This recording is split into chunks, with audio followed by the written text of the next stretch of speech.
I'm seeing a rising wedge here on BTC. It looks very distinctly rising wedge-ish.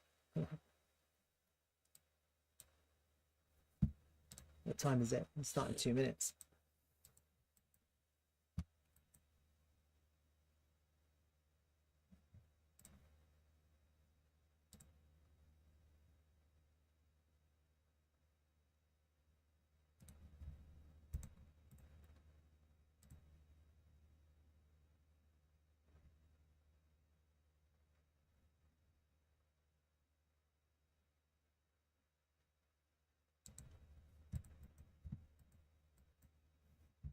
It's dangerously looking like a rising wedge, doesn't it? Well, like, look at this. It kind of looks a bit like that, doesn't it? From a distance.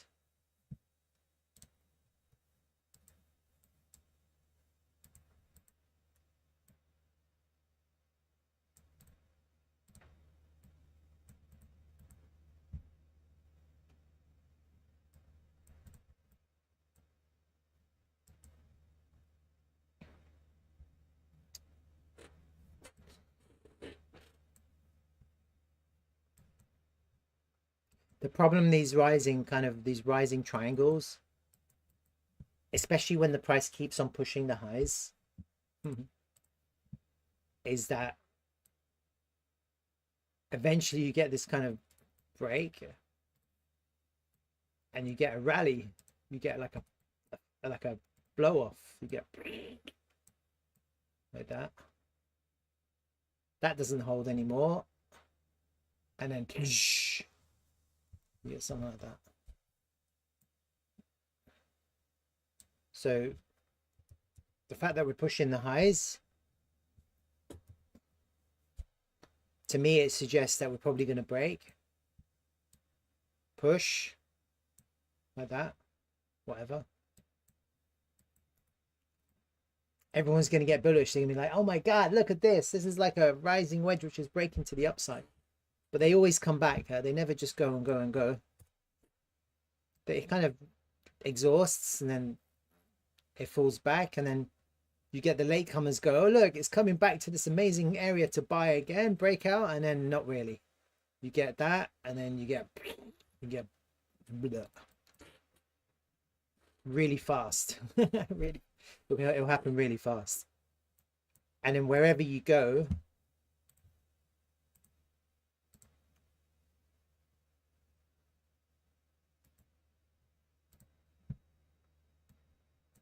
I mean, I would argue that the target for a retrace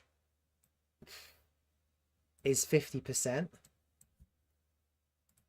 not the golden pocket. But you just never know, huh? You just never know. It depends on how far you can push. Because let's say you do kind of go higher to 300k, but the golden pocket would be a good target, huh? It'll be all the way back down at this area. It's kind of like your best area to buy, back at 50k in the future. 50k Bitcoin would be the most amazing buy in the future if Bitcoin was able to create this kind of craziness, madness, a breakout to the top side, pump and dump, and then trap the latecomers, and then falling all the way down, bam, bam, bam. But that's kind of where we're at now on Bitcoin. I mean, it's very clear to see, isn't it? On a higher time frame, you can clearly see what's going on. The price is pushing.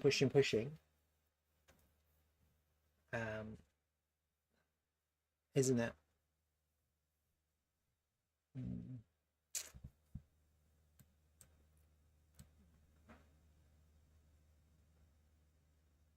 Logically, this makes sense here.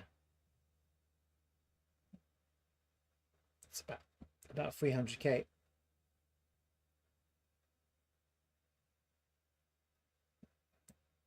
Or 400. Where else could it be? That's 130. That makes sense too, huh? 130 makes sense too, because of the way the golden pocket is. You see, hit, push, So sometimes you can extend these in the future just to see where these higher time frame fibs line up. And if you see they make sense, you see that makes sense here. Anywhere here makes sense. Because you see how the 236 lines up. The 382 lines up. The 50% lines up. The golden pocket lines up. The whole thing lines up. You see the ratios on that?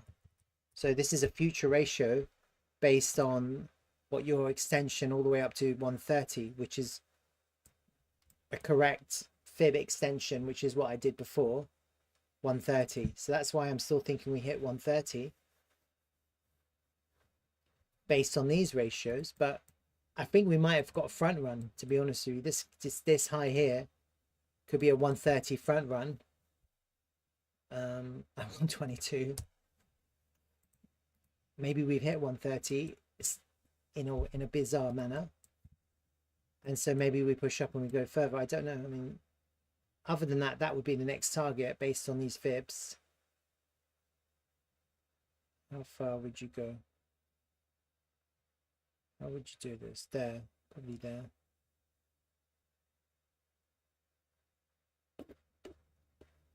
Maybe there.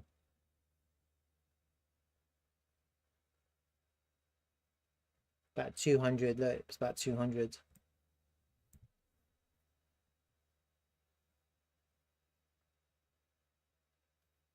Does the timeline, the time frame you draw, make a difference to what?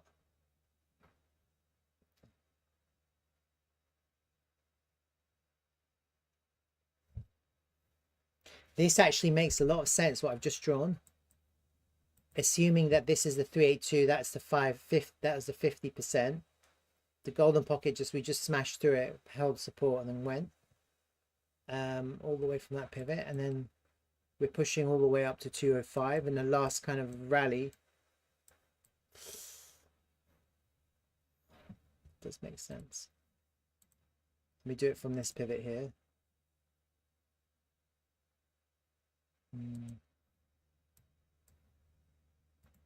Do you want to send me a link?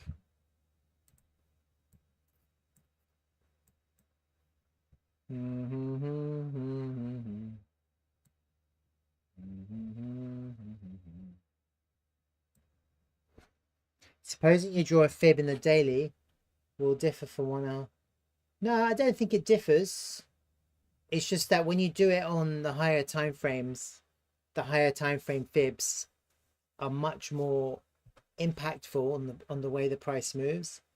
It's just that you don't always get the instant reaction. Sometimes it takes a little bit of time to play out on the higher time frame because you're talking about higher time frame fibs. So here, look, I'm looking at the monthly.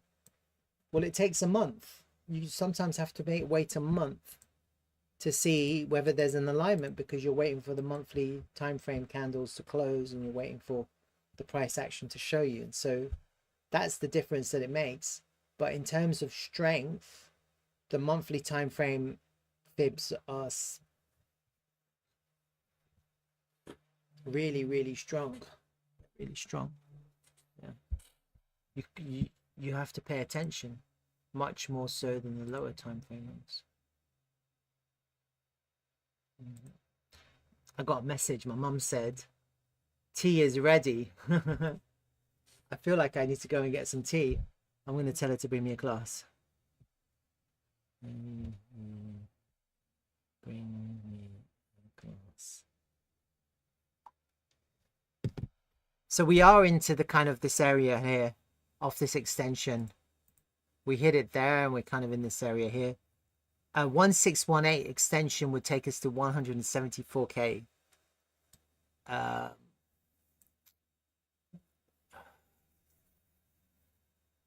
So no,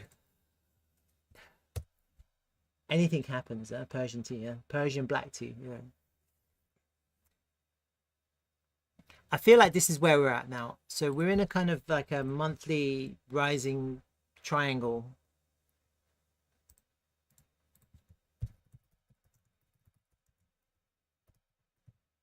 Yeah, they're actually bearish unless you break to the upsides. No one knows how you're going to break, but because we're hitting the top once, twice, 3 times, 4 times, we're still at the top, we're at the highs. To me, that means that we're possibly trying to break to go up. The last up is going to be a pump. It's going to be a pump, because that's what happens when you break. You break and you pump, and you get this kind of blow off moment. You know, latecomers get trapped because they think, wow, look at this trend line, it's good, let's just keep on going. And then that's when you fall, and then fall, and then you're fucked, and you get just the fucking sell-off of the ages. And then the whole thing, the whole chart ends up looking like a blow off. Do you know what I mean? People go, oh shit, why did I you know, like, why didn't I take profit? Well, you kind of end up with a blow off, like a falling something, and then whatever, you start putting in volume back into this range, and then in the next market you go up, you know, and you've got a healthy, you slowly rise up again after you get a reaccumulation. That's kind of what I'm thinking, just looking at this. To me, it looks, that's what we're trying to achieve, some kind of rising triangle to a blow off top, some kind of craziness that could happen in the future. That's where my gut leads me at the moment.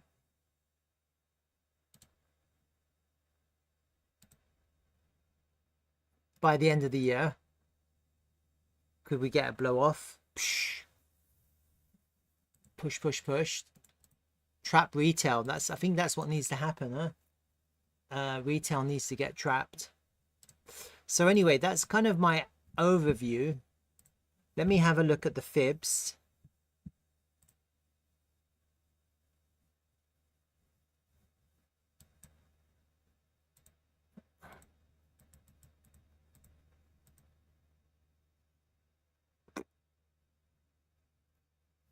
Oh, thank you, Mum. Yes. For that. How lovely is my mum? She brought me some tea. It's black tea. Can't go wrong with that.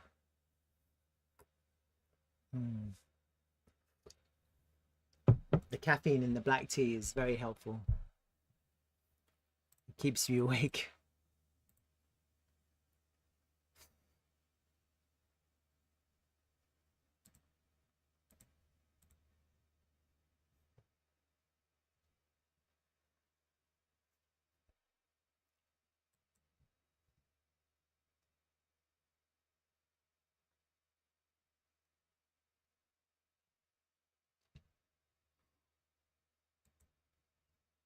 Where's my other Elliot wave chart? That's what I want to have a look.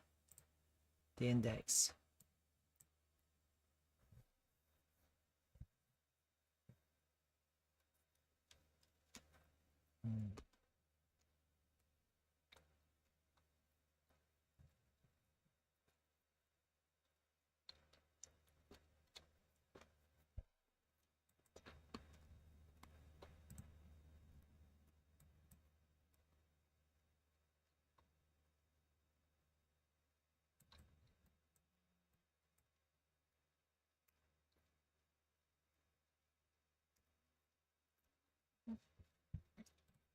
I honestly feel like we should hold her, huh?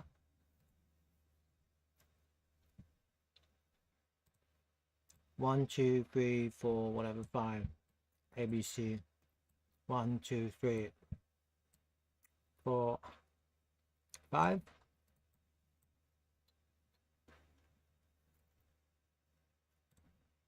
ABC. 4, 1, 2, 3, 4, 5.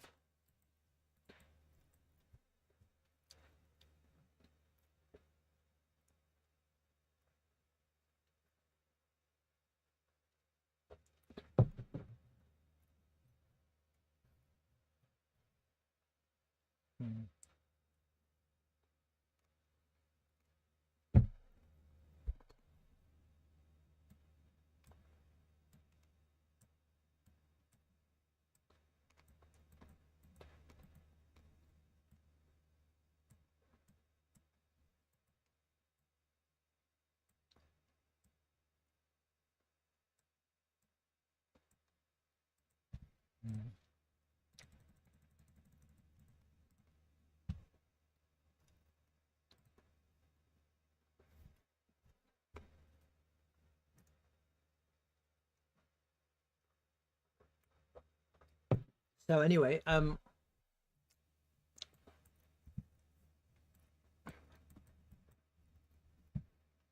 we've got a monthly pullback here. We're getting the first bit of support off a previous month high. You see that? A little bit of support forming here.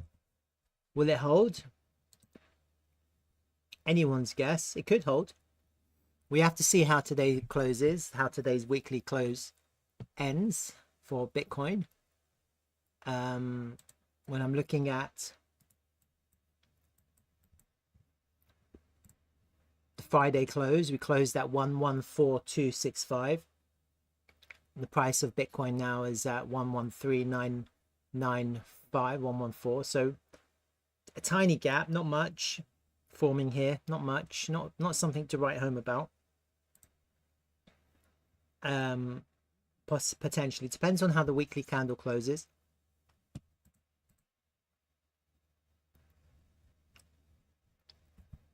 And what I was looking at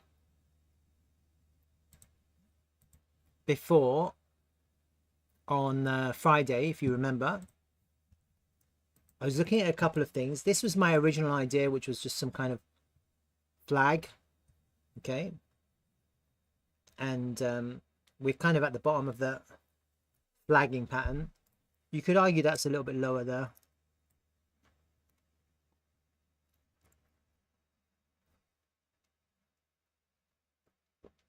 We have lost the range though, that's the problem.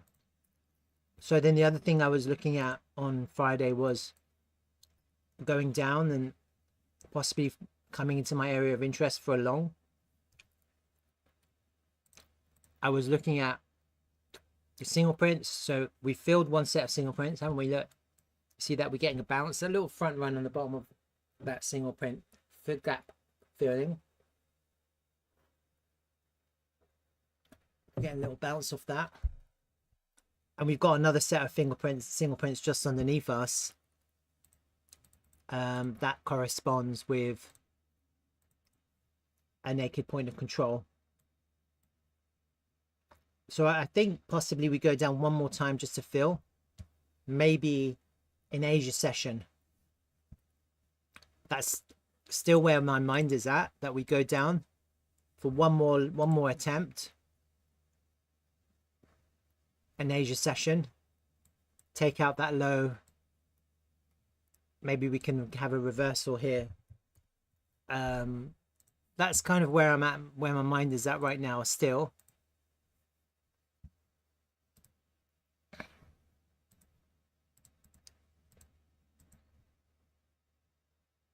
I don't know how low we'll go. It's hard to know how low we go.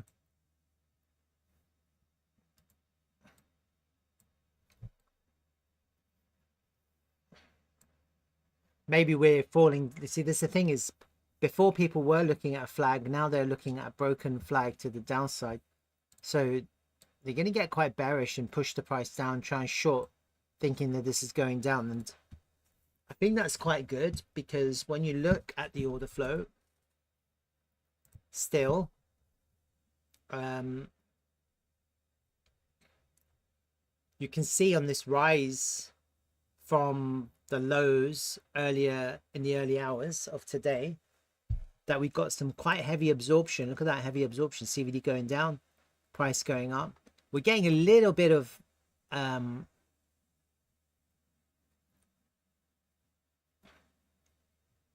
bearish absorption now, very small amount, but just generally on this whole local range from yesterday evening when we put that low in, we're getting quite heavy absorption, bullish absorption here. The CVD is just going lower.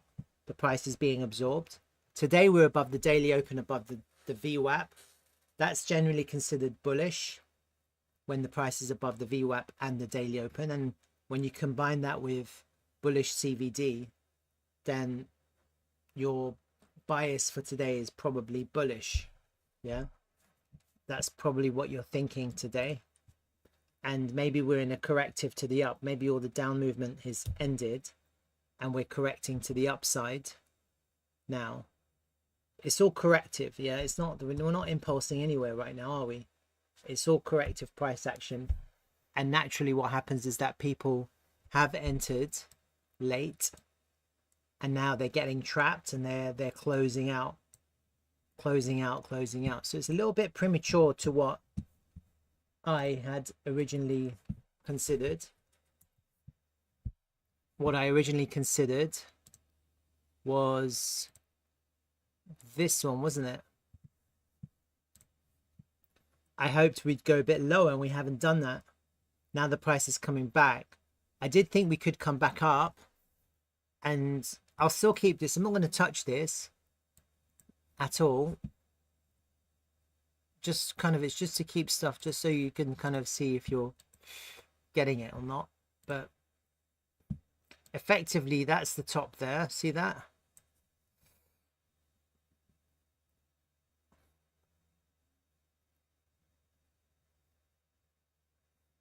And we've lost some kind of range low here.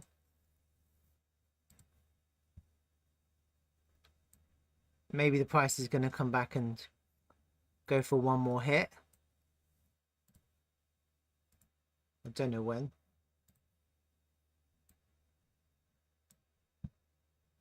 Then we have to see what happens as the price bounces, because this bounce will be really important. Does the price continue and, you know, keep on putting volume here and then break out, or can we actually bounce and then push through?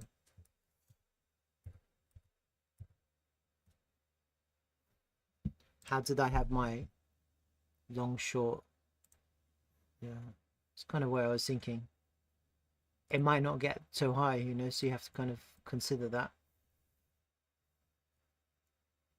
I'm still thinking the same thing. I'm still thinking the same thing. I'm just looking at this now and I'm thinking probably the same. Probably nothing different from what I originally imagined. We could tweak these. I'm wondering if we got a front run here, to be honest with you, on this long. But I would still take the lower long, slightly lower long, just because of the confluence, and it's slightly lower. And for a squeeze up, for a pullback, we might end up in that situation where you end up in a little triangle here for a break up, not a breakdown. I'm thinking break up and not breakdown, just simply because I think a lot of people are starting to feel really bearish, and I don't think we're still there yet, because we're still not trapping a lot of people to go down. It's obvious people are still cautious, you know. That's what it looks like to me.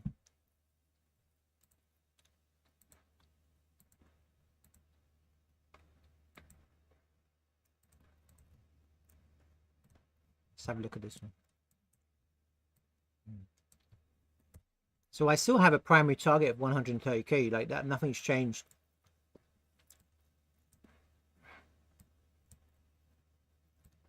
And we are coming, look, we came back to this perfectly, to this 2. It's 1 to 2 of this previous fib. Look at that. Could that be it? Could that be your bounce?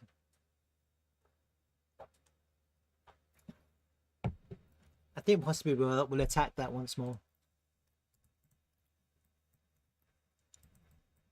Who knows, huh? It depends if we can change market structure here, because you put in a lower low, lower high, lower low. Can the price go up and take out that high, and could we get a market structure here change for like a little inverse head and shoulders? Yeah, I mean, I haven't got any good news. I mean, it's just we have to wait and see what happens. It looks really bearish now, huh? The whole thing. It's a failed auction. And you have to be aware of a failed auction. So unless you can reverse the volume that's come in,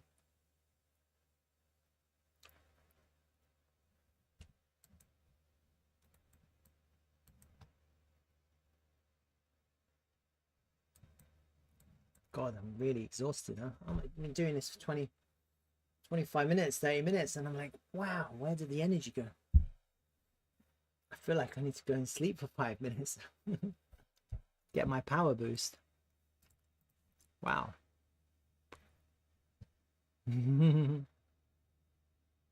How long do I expect BTC to do what? To sleep. How long do I think BTC is going to sleep? That's funny. How low, huh?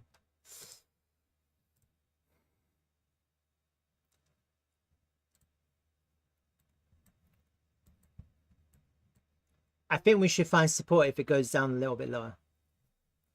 At about 110 and a half, 111, 111.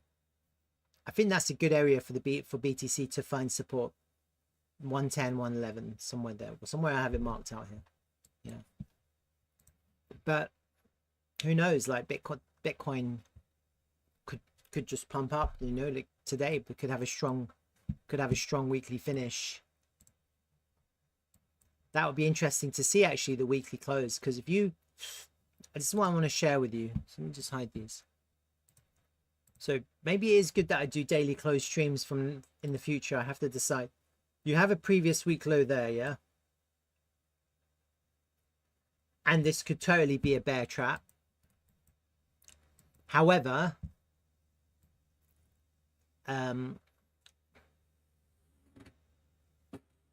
that would, if the weekly close there, this candle would be a bearish engulfing candle.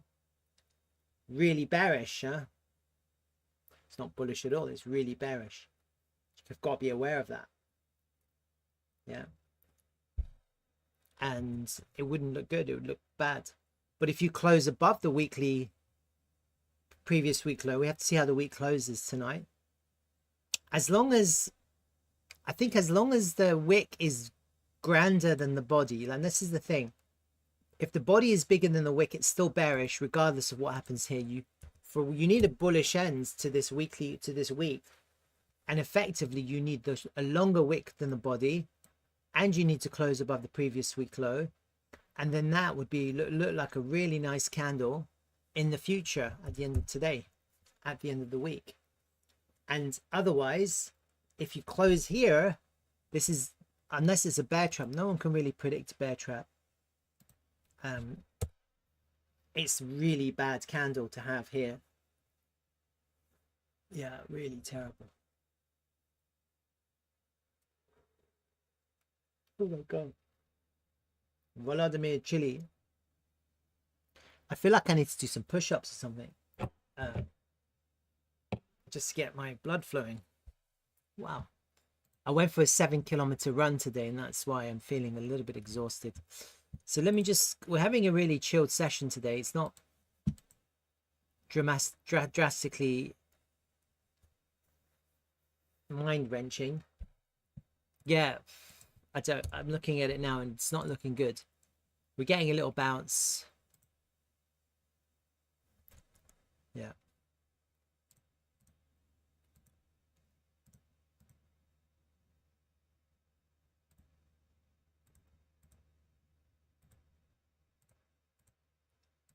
See how it ends. The ending's really important. Yeah, that's why you've got the value area high there.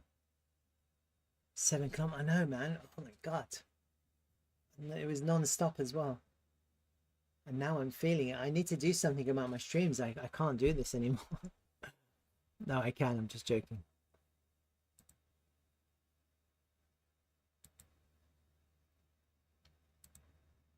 Yeah. Look at those lines. It's a good area. Bam. Shh.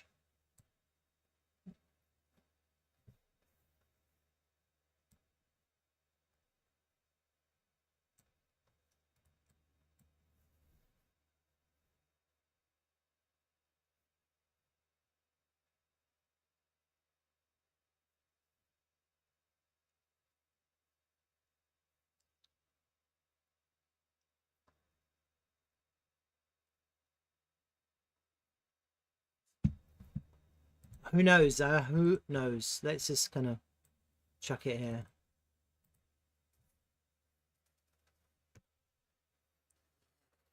Chili's saying I need a glass of Coke. Oh, how about some yoga? Ooh. And some breathing exercises. I don't know. All right, I'm going to go and make a tea. We'll go and get another tea. I need the tea, actually.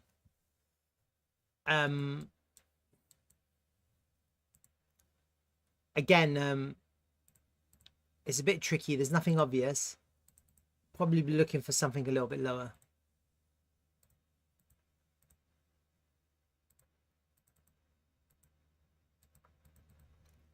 For a reaction to take us to that trend line down and then up. All right, I'm still there. My mind is still on that page. We get